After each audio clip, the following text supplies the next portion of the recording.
அவர்களுக்கும் ராஜா அவர்களுக்கும் எனது பத்திரிகை நண்பர்கள் அவர்களுடைய அறிக்கைகள் அவருடைய செய்திகளை வெளியிட்டு தமிழர் உரிமைக்கான வாழ்வுரிமை களத்தில் சமசமற்று நின்று போராடுகிற இந்த கட்சியை எனது பத்திரிகை ஊடக நண்பர்கள் பேராதரவு அளிக்க வேண்டும் என்று இருகரம் கூப்பி கேட்டுக்கொள்கிறேன். நன்றி, வணக்கம்.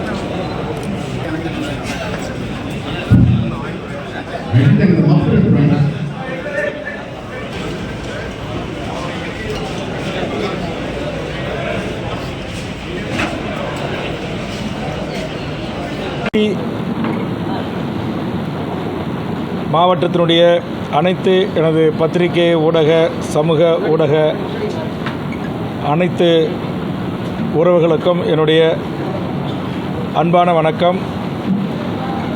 எமது கட்சியினுடைய அழைப்பை ஏற்று இங்கு வருகை தந்த உங்கள் அனைவருக்கும் எங்கள் நன்றியை தெரிவித்துக்கொண்டு, இன்றைய தினம் திருச்சி மண்டலத்தினுடைய நாம் தமிழர் கட்சியினுடைய ஒருங்கிணைப்பாளராக இருந்து மிகச்சிறப்பாக செயலாற்றிய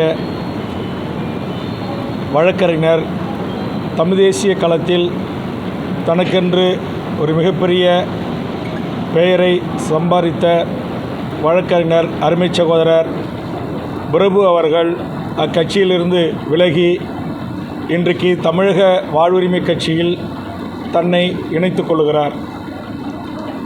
அவரோடு சில தம்பிமார்களும் பல்வேறு மாற்று அரசியல் கட்சிகளில் இருந்த தம்பிமார்களும் தாய்மார்களும் இணைந்து கொள்கிறார்கள்.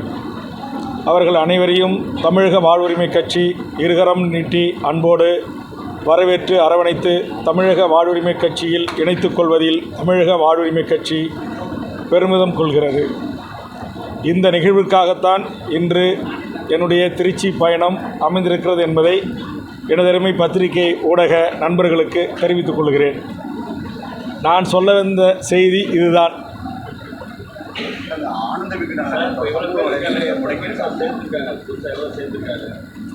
தமிழ்நாடு முழுவதும் தமிழக வாழ்வுரிமை கட்சியில் தற்போது உட்கட்சி தேர்தல் நடந்து கொண்டிருக்கிறது. இந்த உட்கட்சி தேர்தலில் புதிதாக சேர்ந்தவர்கள், ஏற்கனவே பழமையாக இருந்தவர்கள் என்று 3 லட்சம் பேர் ஏற்கனவே பழைய உறுப்பினர்கள் இருந்தார்கள். தற்போது தமிழ்நாடு முழுவதும் பல்வேறு அரசியல் கட்சிகளிலிருந்து நாளொரு மேனியும் பொழுதொரு வண்ணமும் ஆயிரக்கணக்கான இளைஞர்கள் தினந்தோறும் சேர்ந்து வருகிறார்கள். அந்த பதிவுகளை அனைத்தும் என்னுடைய வேல்முருகன் டி என்கிற முகநூல் பக்கத்தில் பதிவிட்டு கொண்டிருக்கிறேன்.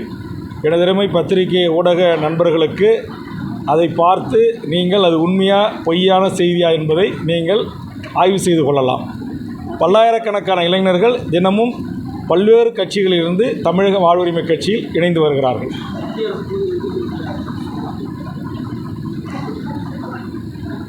ஆனந்த விகடன் இன்றைக்கு ஒன்றிய பாரதிய ஜனதா அரசால் முடக்கப்பட்டிருப்பதை தமிழக வாழ்வுரிமை கட்சி மிக வன்மையாக கண்டிக்கிறது.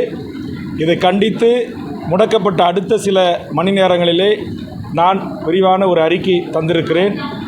ஜனநாயகத்தின் 4வது தூணாக இருக்கின்ற ஊடக பத்திரிகை துறையை ஆளுகின்ற அரசுகள் மிரட்டுவதும் அடிபணிய வைப்பதும் ஏற்றுக்கொள்ள முடியாது. கடந்த காலத்தில் இந்து பத்திரிகை, இதேபோன்று விகடன் குழுமம் பத்திரிகைகளுக்கெல்லாம் இதுபோன்று சட்டமன்றத்தால் கூண்டுகள் ஏற்றி தண்டிக்கப்பட்ட வரலாறுகள் தமிழ் மண்ணில் இருந்தது. அதை குறித்து உயர்நீதிமன்றம், உச்சநீதிமன்றங்கள் மிக கடுமையாக அதை கண்டித்து அவர்களுக்கு பிணை வழங்கியிருக்கிறது. இதையெல்லாம் கருத்திலே கொள்ள வேண்டும் ஆளுகின்ற அதிகார வர்க்கத்தினர். இந்த நாட்டில் அதிகாரம் இருக்கிறது என்பதற்காக எதை வேண்டுமானாலும் செய்யலாம் என்கிற ஒரு ஆணவ ஆட்சி அதிகார திமிரோடு நடந்து கொள்கின்ற ஆட்சியாளர்கள் இதை மாற்றிக்கொள்ள வேண்டும். குரலற்ற ஏழை எளிய மக்களின் குரலாய் இன்றைக்கு எனதருமை பத்திரிகை ஊடக நண்பர்களும் சமூக வலைதள நண்பர்களும் தான் இந்த சமூகத்தில் நடக்கின்ற அநியாய அக்கிரம அட்டூழியங்களை வெளிக்கொண்டு வந்து கொண்டிருக்கிறார்கள். குறிப்பாக நேற்றைய தினம் புதுக்கோட்டையில் ஜவஹர் அலி என்று சொல்லக்கூடிய ஒரு சமூக செயல்பாட்டாளர் மணல் மாபியாக்களுக்கு எதிராகவும், கிரானைட் மாபியாக்களுக்கு எதிராகவும், கல்குவாரிகளுக்கு எதிராகவும் தொடர்ந்து அறவழியில் போராடியவர். மாவட்ட ஆட்சித்தலைவர், கோட்டாட்சியர், வட்டாட்சியர் என்று புகார் அளித்து நடவடிக்கை எடுக்க சொன்னவர். எடுக்காத காரணத்தால் தான் தன்னுடைய முகநூலிலே பதிவிட்டவர். அப்படிப்பட்ட ஒருவரை அதிகார பலமிக்கவர்கள் அந்த கல் குவாரிகள், கிரானைட் குவாரிகள் நடத்தக்கூடிய அந்த மாபியாக்கள் இன்றைக்கு கூட்டு சதி செய்து அவரை கொலை செய்திருக்கிறார்கள். அந்த செய்தியை தமிழக வாழ்வுரிமை கட்சி முதலில் கண்டித்து மறுநாளே அதற்கான போராட்டத்தை முன்னெடுத்த போது அங்கு நாங்கள் வைத்த கோரிக்கையான சிபிசிஐடி விசாரணை, காவலர்கள் சஸ்பெண்ட் செய்யப்பட வேண்டும், புகார் கொடுத்து நடவடிக்கை எடுக்காத அரசு அதிகாரிகள் சஸ்பெண்ட் செய்யப்பட வேண்டும் என்ற எமது கோரிக்கைகளை எல்லாம் இங்கே நின்று கொண்டிருக்கிற எனது அருமை பத்திரிகை ஊடக நண்பர்கள்தான் அது மாநில செய்தியாக்கி முதலமைச்சர் உடனடியாக அதன் மீது நடவடிக்கை எடுத்து காவலர்கள் சஸ்பெண்ட் செய்யவும், தாசில்தார்கள் வேறு இடத்துக்கு மாற்றுவதற்கும், அந்த சம்பந்தப்பட்ட குற்றவாளிகள் 5 கைது செய்வதற்கு காரணமாக இருந்தது எனது அருமை பத்திரிகை ஊடகத்துறை தான். ஆக இதுபோன்ற ஏழை எளிய குரலற்ற மக்களின் குரலை நசுக்கின்ற நடவடிக்கையை ஒன்றிய பாசிச பாரதிய ஜனதா அரசு எடுப்பதை ஒரு காலத்திலும் ஏற்றுக்கொள்ள முடியாது. இதை நான் வன்மையாக கண்டிக்கிறேன். பெண் பத்திரிகை முதலில்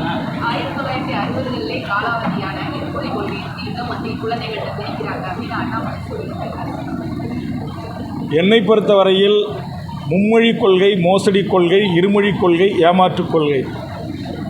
தாய்மொழி கொள்கைதான் உலகத்தின் தலைச்சிறந்த கொள்கை. ஒவ்வொரு மனித இனமும் தத்தமது தாய்மொழியிலே சிந்தித்தால்தான் அறிவு வளர்ச்சி பெறும், கண்டுபிடிப்புகள் மேன்மை பெறும். ஆதலால் உலகம் முழுவதும் வாழ்கின்ற மக்கள் தத்தமது மொழிகளில்தான் ஆராய்ச்சிகளில் ஈடுபடுகிறார்கள். ஆங்கிலம் இன்றைக்கு உலகளாவிய ஒரு தொடர்பு மொழியாக இருக்கிறது என்பதால் ஆங்கிலத்தை நாம் கற்றுக்கொள்ளலாம்.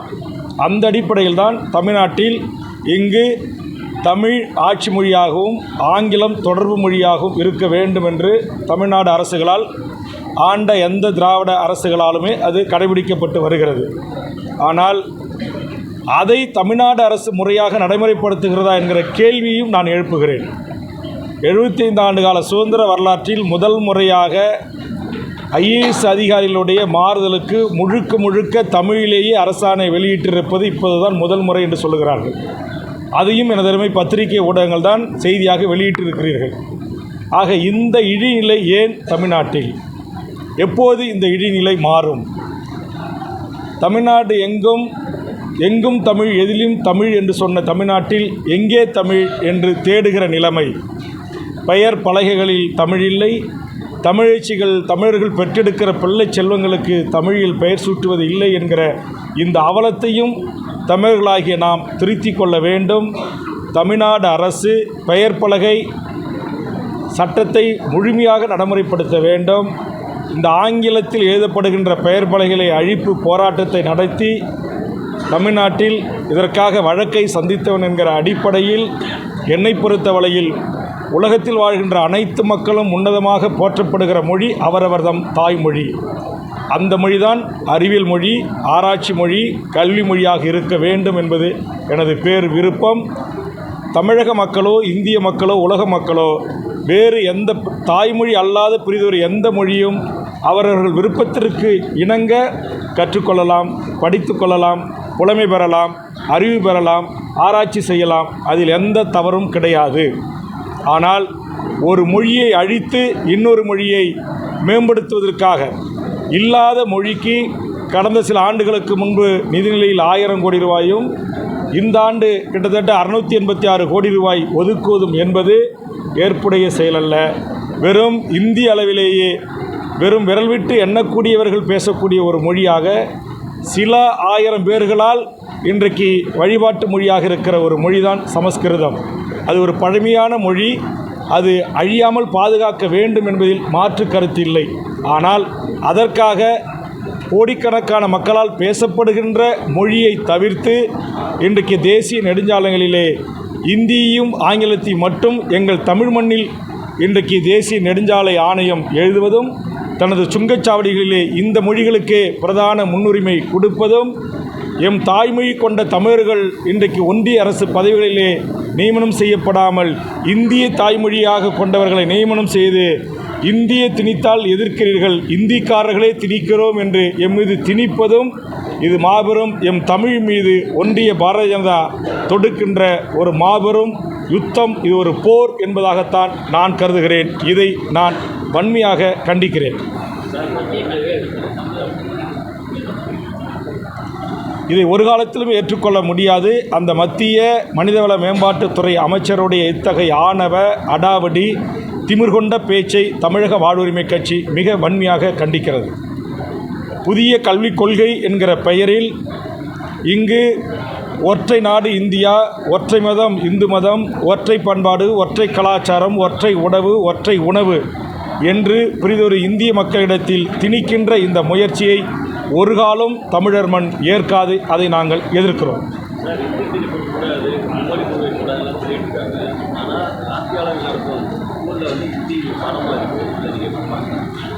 அதுதான் சொல்கிறேன். இங்கே இருக்கிற ஒன்றிய அரசு நடத்துகிற அத்தனை சிபிஎஸ் பள்ளிகளிலும் அதேபோல் இன்டர்நேஷ்னல் பள்ளிகளிலும் மெட்ரிகுலேஷன் பள்ளிகளிலும் தமிழ் வழியில் படிக்காமலேயே வெறும் இந்தியும் ஆங்கிலத்தையும் மட்டும் படித்து பட்டம் பெறலாம் என்கிற இந்த நிலை இருக்கிறது.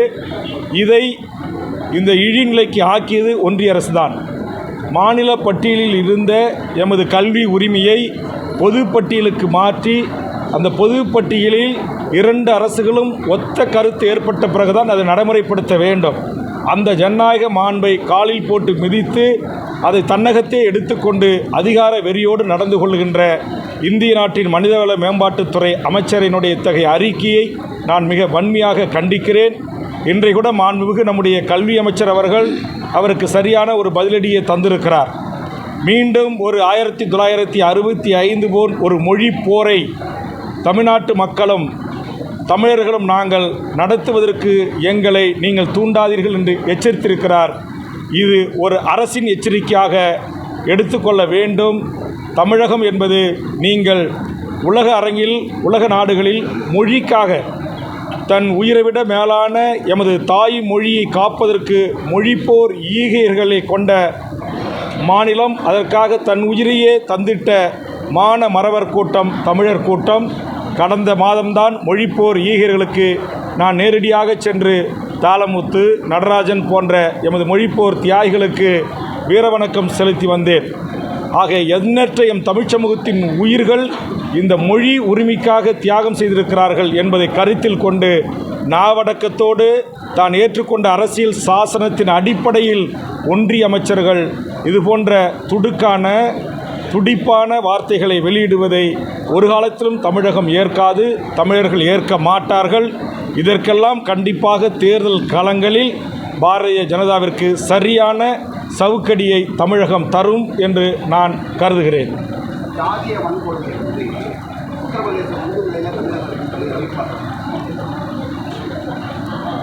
ஒரு விதத்தில் அவருடைய கூற்று சாதிய வன்கொடுமையில் மட்டுமல்ல, இங்கு தினந்தோறும் நடக்கின்ற பாலியல் சீண்டல்கள் அல்லது அதை ஒட்டி ஏற்படுகின்ற கொலைகள், இந்த போதை கஞ்சா, அபின், ஹராயின், அரசு மதுபான கடைகள் தாராளமாக்கப்பட்டிருக்கிற இந்த போதை வாஸ்துகளால் இதுபோன்ற சம்பவங்கள் நாளொரு மேனியும் பொழுதொரு வண்ணம் அதிகரித்து கொண்டிருக்கிறது.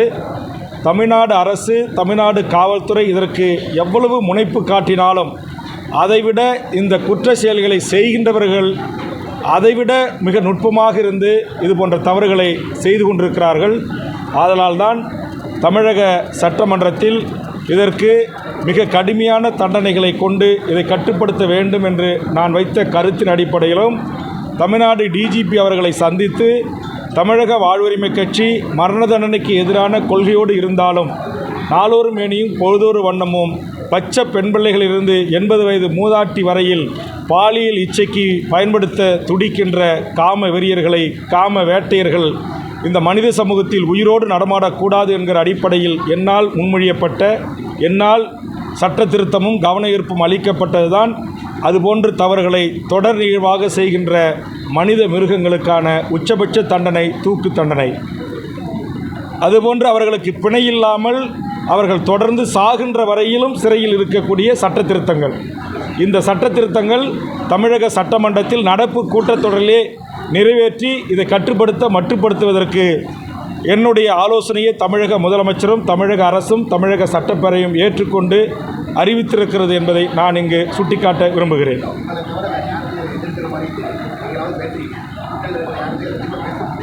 நான் என்ன செய்ய முடியும் தோழர், எனக்கு இது தவறுன்னு தெரியுது. அதனால் நான் கூட்டில் இடம்பெற்றாலும் கூட முதலமைச்சருக்கும் அமைச்சர்களுக்கும் காவல்துறைக்கும் உளவுத்துறைக்கும் சுட்டிக்காட்ட வேண்டியதை அல்லது சட்டமன்றத்தில் எதிர்த்து பேச வேண்டியதை அல்லது மக்கள் மன்றத்தில் தட்டி கேட்க வேண்டியதை நான் என்னுடைய கடமையை ஒரு மக்களால் தேர்ந்தெடுக்கப்பட்ட மக்கள் பிரதிநிதி என்கிற அடிப்படையிலும் இந்திய அரசியலமைப்பின்பால் பற்றுறுதி கொண்டு எடுத்துக்கொண்ட உறுதிமொழியின்பாலும் பதிவு செய்யப்பட்ட ஒரு அரசியல் கட்சி என்கிற அடிப்படையிலும் என்னுடைய கடமையை நான் கிஞ்சித்தும் நான் மறுதளிக்காமல் செய்து வருகிறேன்.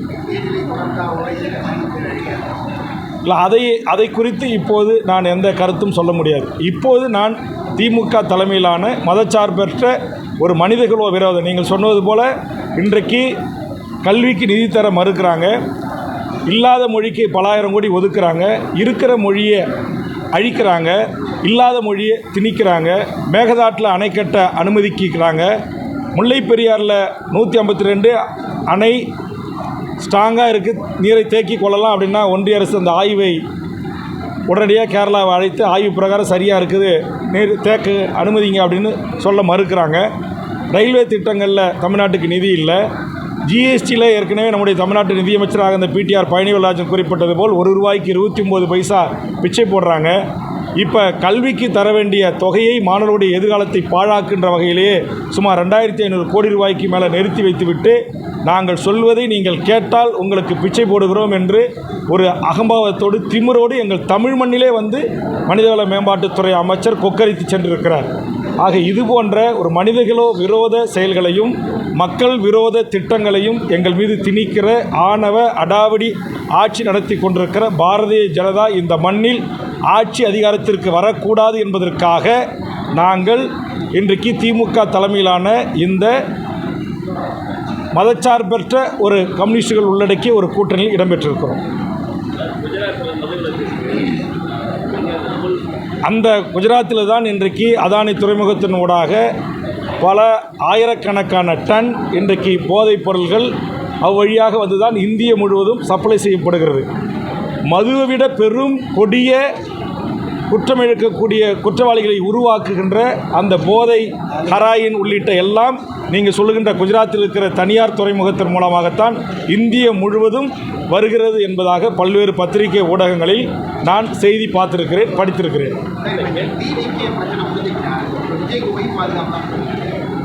அதை நேற்றுக்கு புதுக்கோட்டை பத்திரிகையாளர் சந்திப்பில் சொல்லியிருக்கிறேன். அது எல்லா பத்திரிகையுமே நீங்கள் அதை ரிப்போர்ட் பண்ணியிருக்கீங்க. இல்லை, டிவிகே என்பது இந்திய தேர்தல் ஆணையம் முதலில் தமிழக வாழ்வுரிமை கட்சி, அதனுடைய சுருக்கம் டிவிகே என்கிற ஆங்கில சுருக்கெழுத்தோடு இந்திய தேர்தல் ஆணையத்தில் பதிவு செய்தது நான் தான். ஆனால் இதற்காக இந்திய தேர்தல் ஆணையத்தில் நான் முறையாக டிவிகே என்றால் தமிழக வாழ்வுரிமை கட்சி தான், இப்போது விஜய் தலைமையிலானவர்களும் டிவிகே என்று குறிப்பிடுகிறார்கள், தேர்தல் ஆணையம் இதில் யார் உண்மையிலும் டிவிகே என்கிற இந்த ஆங்கில சொற்றொடரை பயன்படுத்திக் கொள்வது என்பதை முடிவெடுத்து அறிவிக்க வேண்டும் என்று நான் கடிதம் அனுப்பினேன். அதற்கு இதுவரையிலும் இருந்து தேர்தல் ஆணையத்திடம் எந்த பதிலும் வரவில்லை. இப்போதுதான் தெரிகிறது தேர்தல் ஆணையம் டிவிகே என்றால் அது விஜயா அல்லது வேல்முருகன் தலைமையிலான தமிழக வாழ்வுரிமை கட்சியா என்பதை இறுதியிட்டு எனக்கான உத்தரவை வழங்காமல் இருப்பதனுடைய பின்னணி எல்லாம் இப்போதுதான் கொஞ்சம் கொஞ்சமாக வெளிவந்து கொண்டிருக்கிறது. இன்னும் பல செய்திகள் வர இருப்பதாக எனக்கு செய்திகள் வந்து கொண்டிருக்கிறது. ஆதலால் முழுமையாக விஜய் உண்மையிலேயே இந்த மண்ணுக்கும் மக்களுக்குமான ஒரு மாற்று அரசியலை தருவதற்காக வருகின்றிருக்கிறார்களா அல்லது மற்றவர்களால் வர வைக்கப்பட்டு இருக்கிறார்களா என்பதை குறித்து முழுவதும் உங்களை போன்ற மூத்த பத்திரிகை ஊடக நண்பர்களின் செய்திகளை எல்லாம் ஆய்ந்து அறிந்து அதற்கு பிறகு இதை குறித்து நான் உங்களுக்கு பதிலளிக்கிறேன்.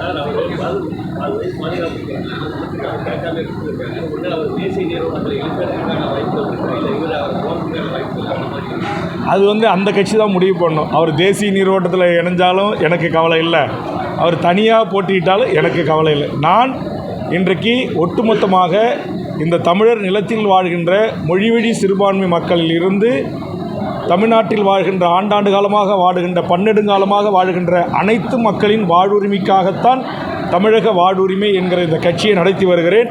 இதனுடைய கருத்தை, இதனுடைய தாற்பரியத்தை, இதனுடைய உள்நோக்கத்தை, இதனுடைய செயல்பாடுகளை உள்வாங்கிக் கொண்ட தமிழ்ச் சமூகம் இப்போ தமிழ்நாடு முழுவதும் அணி அணியாக என் பக்கம் திரும்பி கொண்டிருக்கிறார்கள்.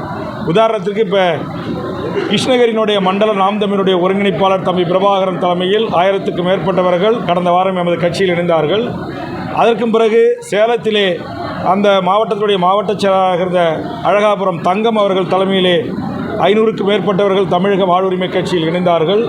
வேலூரிலே அதுபோன்று பாரதிய ஜனதா கட்சி பல்வேறு அரசியல் கட்சிகளிலிருந்து நாளொரு மணியும் பொழுதொரு வண்ணமும் ஆயிரக்கணக்கில் இணைந்து கொண்டிருக்கிறார்கள். ஆக நான் மிகச் சரியாக என்னுடைய பயணத்தை என்னுடைய பாதையை திட்டமிட்டு வகுத்தளித்து பயணிக்கிறேன். ஆதலால் நான் எவரை பற்றியும் கவலைப்பட போவதும் இல்லை, எவரை குறித்தும் நான் அச்சப்பட போவதும் இல்லை. நாம் தமிழர் கட்சியிலிருந்து மட்டும் இல்லை, அது எப்படி திமுக வேல்முருகன் வளர்வதற்கா வழிவகைத்து காணும்? நீங்களே சொல்லுங்கள். திமுக என்கிற ஒரு கட்சி வேல்முருகன் இப்படி பெரிய கட்சி தலைவராக இப்போ உங்களுக்கே தெரியும், ஒரு எம்எல்ஏ ஆகி அதுவும் அவங்க சின்னத்தில் நின்று எம்எல்ஏ ஆகி இன்றைக்கி சட்டமன்றத்தில் அத்தனை கவன ஈர்ப்பு தீர்மானங்களையும் அத்தனை ஒத்துழைப்பு தீர்மானங்களையும் ஒரு மசோதா கூட என்னுடைய டிஸ்கஷன் இல்லாமல் நிறைவேற விடாமல் அங்கே சட்ட போராட்டம் நடத்துவது வேல்முருகன் தான் அப்படின்னு திமுகவுக்கு தெரியும்.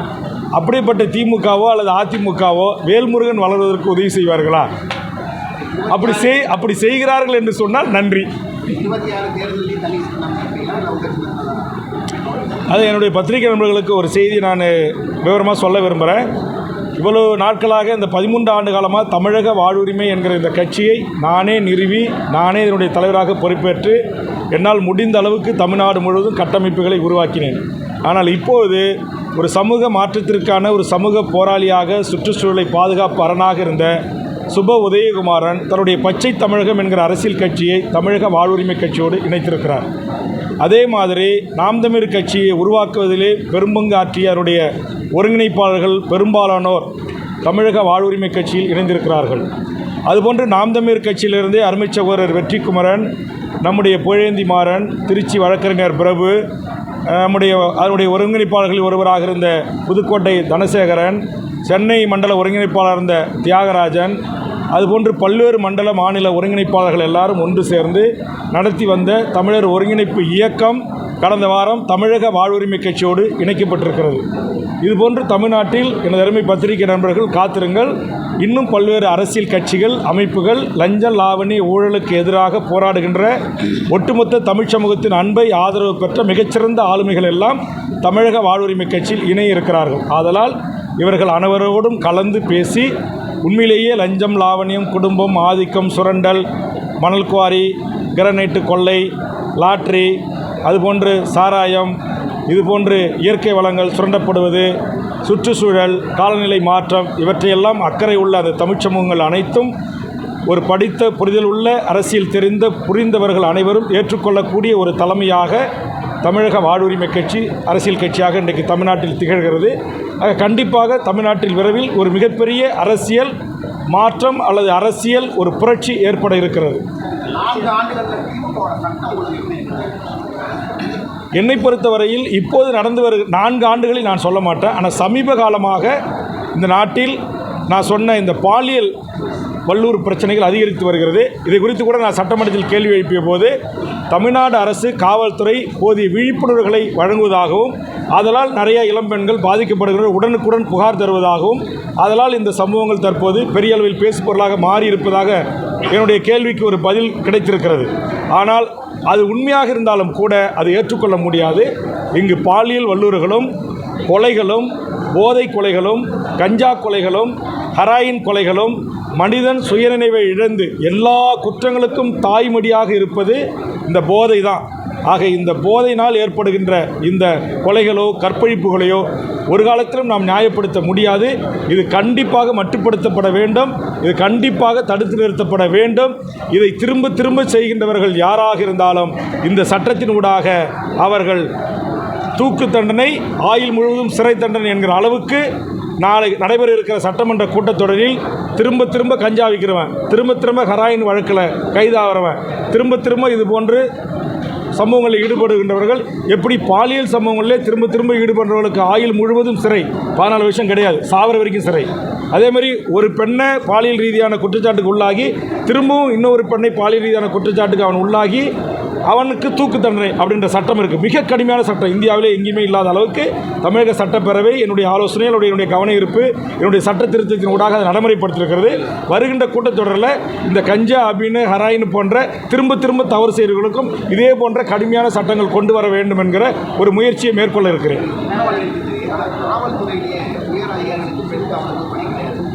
அவர்களும் குற்றவாளி தானே எஃப்ஐஆர் பிரகாரம், அதனால் அவர்களுக்கு பொருந்தும். இப்போ நேற்று கூட பாருங்கள், தமிழ்நாடு அரசு முதலமைச்சர் அது குற்றச்சாட்டு தான் பட்டிருக்கு, நிரூபிக்கப்படலை. ஆனால் குற்றச்சாட்டப்பட்ட உடனேயே ஒரு காவல்துறையுடைய டிஐஜி சஸ்பெண்ட் செய்யப்பட்டிருக்கிறார். இது டிஐஜிக்கு மட்டும் இல்லை, டிஎஸ்பிக்கும் இருக்கணும், அது கான்ஸ்டபிளுக்கு இருக்கணும், எஸ்எஸ்ஐக்கு இருக்கணும், எஸ்ஐக்கு இருக்கணும், இன்ஸ்பெக்டருக்கு இருக்கணும், டிஜிபி வரையிலும், காவல்துறை தலைவர் வரையிலும் யாராக இருந்தாலும் குற்றம் இழைத்தவர்கள் சட்டத்தின் முன் நிறுத்தப்பட வேண்டும். அப்படித்தானே ஒரு ஸ்பெஷல் டிஜிபி நிறுத்தப்பட்டிருக்கிறார். இன்றைக்கு அவர் சஸ்பெண்ட் பண்ணி செய்யப்பட்டிருக்கிறார். நீதிமன்றத்தின் படிக்கட்டுகளை ஏறி இறங்கி வருகிறார். அதனால் யாராக இருந்தாலும் அவர்கள் சட்டத்தின் முன் நிறுத்தி தண்டிக்கப்பட வேண்டும் என்பதில் தமிழக வாழ்வுரிமை கட்சி உறுதியாக இருக்கிறது. இதற்காக மக்களை திரட்டி போராட்ட களத்திலும் தமிழக வாழ்வுரிமை கட்சி நின்றிருக்கிறது. ஓகே, மகிழ்ச்சி, நன்றி. தமிழக வாழ்வுரிமை கட்சியினர் உயிர்நாடி கொள்கையே ஒரு சொட்டு மது இல்லாத தமிழகம். காரணம், நான் வாடிய பயிரை கண்டபோதெல்லாம் வாடினேன் என்ற வள்ளலார் அவதரித்த மண்ணில் பிறந்தவன். என் கட்சியினுடைய பிரதான கொள்கையும் அதுதான். நன்றி, நன்றி, நன்றி.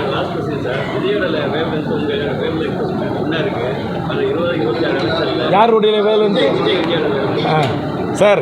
நீங்கள் ஒரு மூத்த பத்திரிகையாளர். என்னுடைய அரசியல் பொதுவாழ்வு என்பது 45 ஆண்டு காலம். நான் தேர்தலில் 6 முறை சந்தித்திருக்கிறேன், 3 முறை வெற்றி பெற்றிருக்கிறேன்.